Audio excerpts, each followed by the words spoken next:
নমস্কার বন্ধুগণ, কেমন আছো সবাই? আশা করছি সবাই খুব ভালো আছো। যা গরম পড়েছে আর কি বলবো।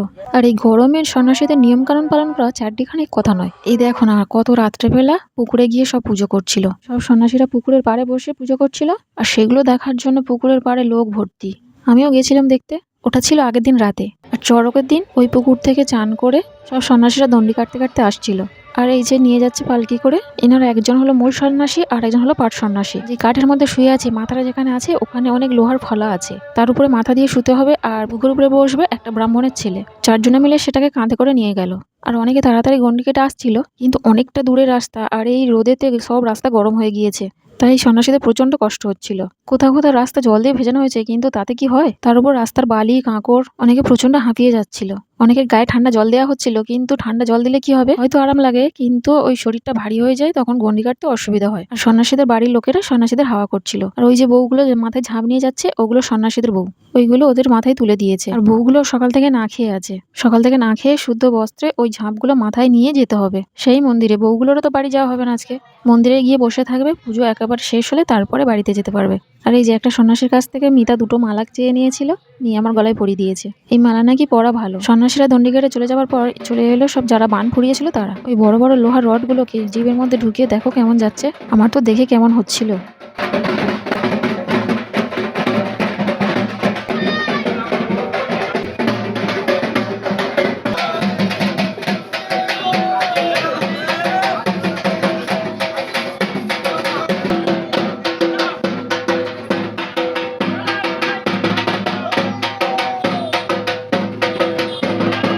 সেই বিকাল থেকে সন্ধ্যা হয়ে গেল, কিন্তু এখনো ওরা ওই বড়শিগুলোকে আর রডগুলোকে খুলছে না। ওইগুলোকে নিয়ে কিভাবে নাচছে সত্যি বুঝতে পারছি না। দেখো কত শয়ে শয়ে লোক দাঁড়িয়ে আছে দেখার জন্য এগুলো।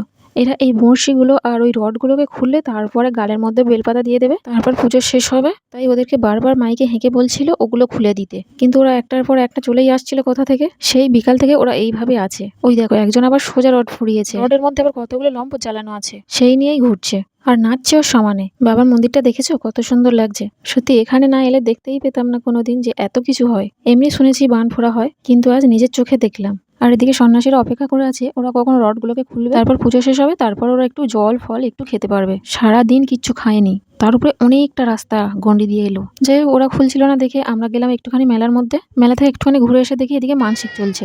যে যার মনস্কামনা জানাচ্ছে, পূরণ হলে পরের বছর সন্ন্যাসী হবে।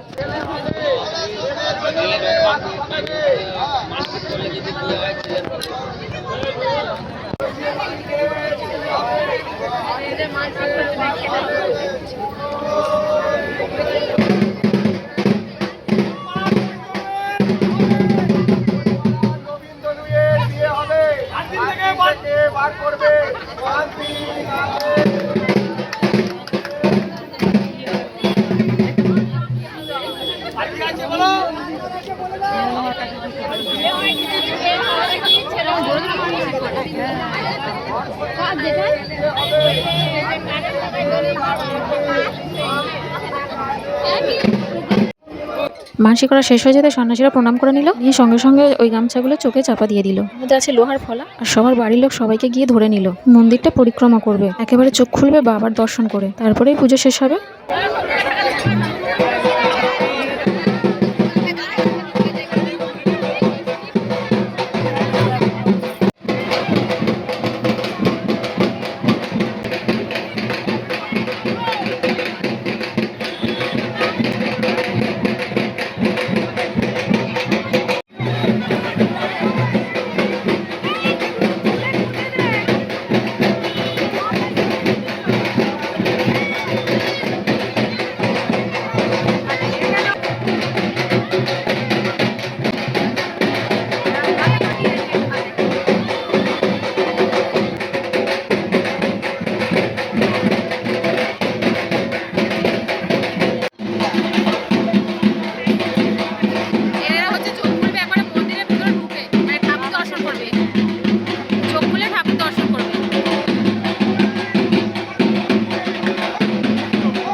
সব সন্ন্যাসীদের ব্রত আজ ভাঙবে না, তবুও মন্দিরেই আসতে হবে আজ রাত্রিরে। কাল সকালে চড়কঘাট এখানে থাকবে, আবার চলে আসবে।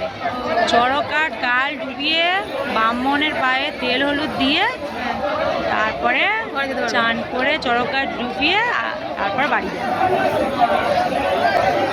এখন এরা কি খাবে? এখন ওই যে সানজল খাবে, ও না শরবত ফরবত পুরো শরবত, দুধ চিড়ে কলা এসব খেতে পারবে। যাই হোক, বাবার কৃপায় সবই ভালোভাবে মিটলো। আমরা বলছি সন্ন্যাসীদের এত কষ্ট হচ্ছে, সত্যি বলতে আমরা সাধারণ মানুষরা হয়তো এত কিছু করতে পারতাম না, সবই বাবার কৃপায়। তাই সবাই কমেন্টে লিখে যাও হর হর মহাদেব, জয় শিব শম্ভু, জয় বাবা ভোলানাথ। মন্দির থেকে সন্ন্যাসীদের শরবত আর ফলমূল দিল আর ওদের ব্রত ভঙ্গ হলো। ভিডিওটা তাহলে এখানেই শেষ করছি। সবাই ভালো থেকো, সুস্থ থেকো, আর ভিডিওটাতে একটা লাইক করে দিও। দেখা হচ্ছে পরের ভিডিওতে।